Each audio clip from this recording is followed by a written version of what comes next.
Hey guys, it's Anna and welcome to my channel. Today's video is for you if you are looking for gourmand perfumes that are not going to leave you smelling like food. We're looking for that addictive, delicious vibe, but we don't want to smell like something coming out of the kitchen. So I've compiled a list of fragrances underneath that category, as well as fragrances that I wouldn't categorize as gourmand, but have those gourmand elements, if that makes sense. First one on the list is Frassai Teisenddu. This is a beautiful fall, winter, festive fragrance. Perfectly unisex. This is going to give you all of the holiday vibes. This smells like you are staying in a beautiful wooden lodge come Christmas time, Thanksgiving. Nice leather lounge chairs in the lodge. By the way, the leather note isn't too pronounced, but it does have that smooth, deeper tone. The lodge is surrounded by juniper trees. Your family is serving some alcohol, serving some rum, and your grandmother, mother, and aunt are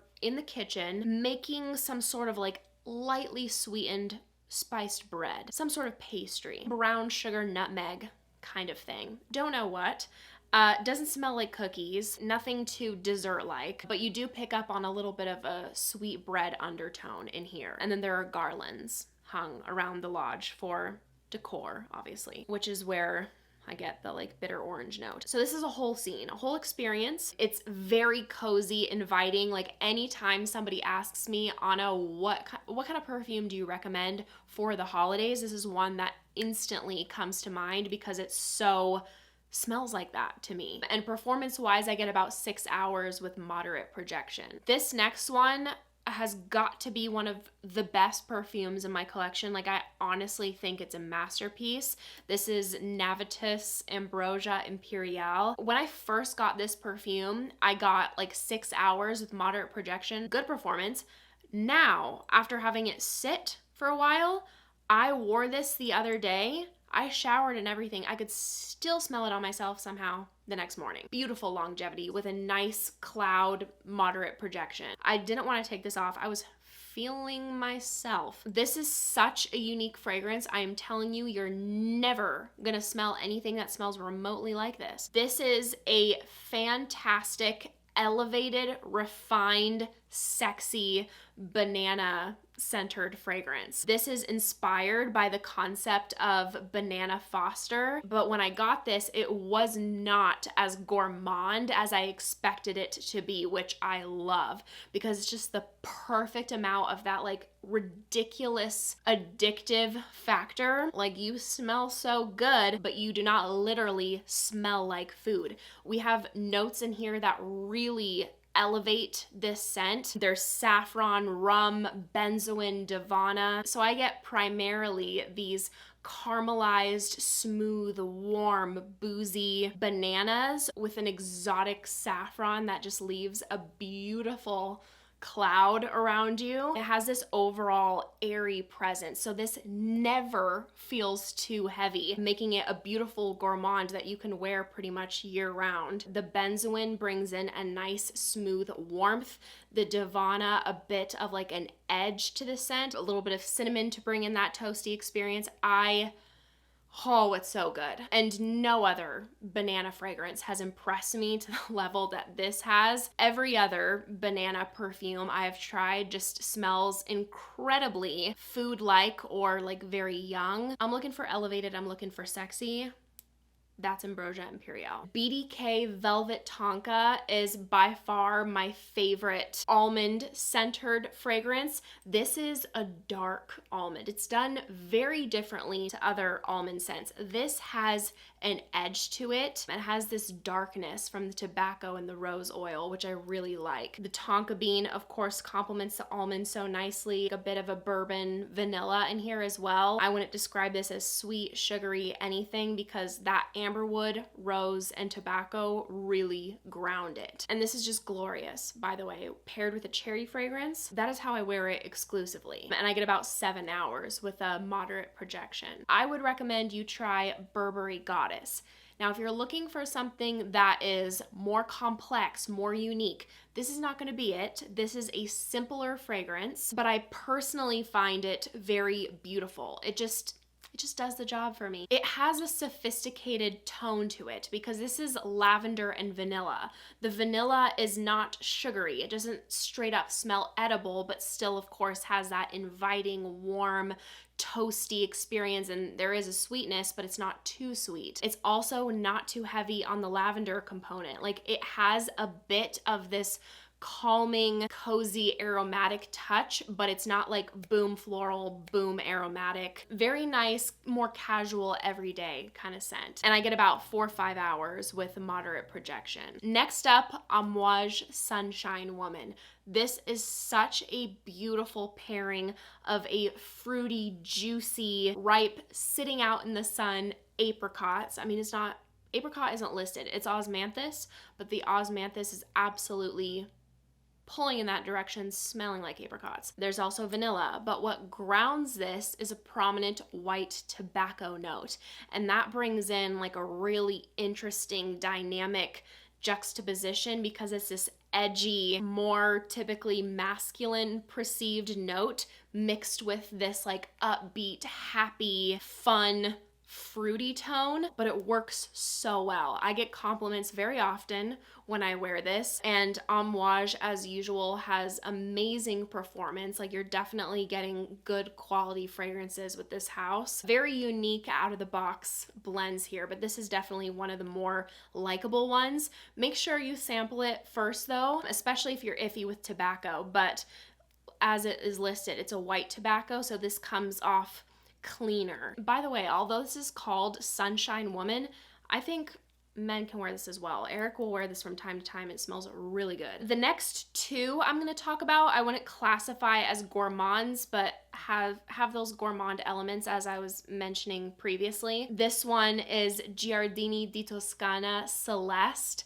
I am telling you, like, oh my word, I am so passionate about this perfume. Like, the 3 fragrances that I have from this house just are 10 out of 10s in my book. Like, perfect for me. And they're all so different. But anyway, Celeste is literally the fragrance of my cottagecore dreams. Like, if you like that aesthetic, if you are a girl who wants to feel like a fairy, just feel beautiful, a girl where people look at you and they think, I could picture like a trail of sparkles and flowers just following this woman. This is the scent of frolicking through the wildflower fields in like a sheer whimsical flowy dress, barefoot, like the birds are chirping and singing, and there's somehow like a magical soundtrack going on in the background. The hills are alive with the sound of music. This is the most beautiful candied violet fragrance I've ever smelled. When I smell this, I feel like a happy girl with spirit and joy. And I'm not always one for purple florals, you know? The violet provides this dainty, whimsical, timeless, powdery feel. There's a delicate, inviting, like fuzzy raspberry note, and I love how it's done in here. I usually don't care for the note. Usually comes off synthetic, and it's not for me, but it works in here. And the vanilla is where that gourmand element comes in because it is creamy, powdery, smooth, sugary, like absolutely addictive. But then because of the florals, it doesn't make it gourmand. And I get about 8 hours with moderate projection. And then the other Giardini di Toscana is, of course, Bora Bora. Again, not gourmand elements, because we have prominent tropical, lush, creamy florals. You gotta love those lush florals, but if you do, oh mama. To me, this is absolutely nothing short of breathtaking. Like the luscious, vibrant tiare flower, ylang ylang, that takes center stage. But then there's also this mix of like perfectly ripe, sweet apricot and addictive vanilla. I swear this house knows how to do a vanilla note. Creamy sweetened coconut milk, like a touch of caramel. And I will say that the longer this sits on your skin, those floral notes do die down, mellow out, and it heads more into that gourmand direction. This is the Tropical Paradise Rich Woman perfume. I haven't smelled anything quite like this. I think it's so special, and every time like I go to my collection to smell this, I'm just like, I'm elated. So if you're looking for that elevated fragrance with tropical florals and sweet creamy goodness, this is it. And I get same performance with Celeste, so 8 hours, moderate projection. Next one, Soradora's Mandorle. Beautiful, artistic, niche fragrance. I recommend getting a sample of this, give it a full day wear test, because this develops, it changes throughout the day. So that's a fun experience. You're kind of getting 3 perfumes in one. This starts out, you're gonna get a lot of a boozy cherry. You're getting the cherry, the almond, the tonka, and I'd say I get that mainly in the first 20 minutes or so. Then in the mid is where I get the most complexity. It's that mixed with rum, suede, wood. There's overall like a darkness to this scent. It's giving dark enchantress, and it is strong. You do not need a lot of this. And then about 5 hours in, I pretty much lose that cherry quality, and then I get more of a suede rum tonka feel. She's bold, sexy, gets attention, great for fall and winter. And this lasts all day with a strong projection, but will tone down like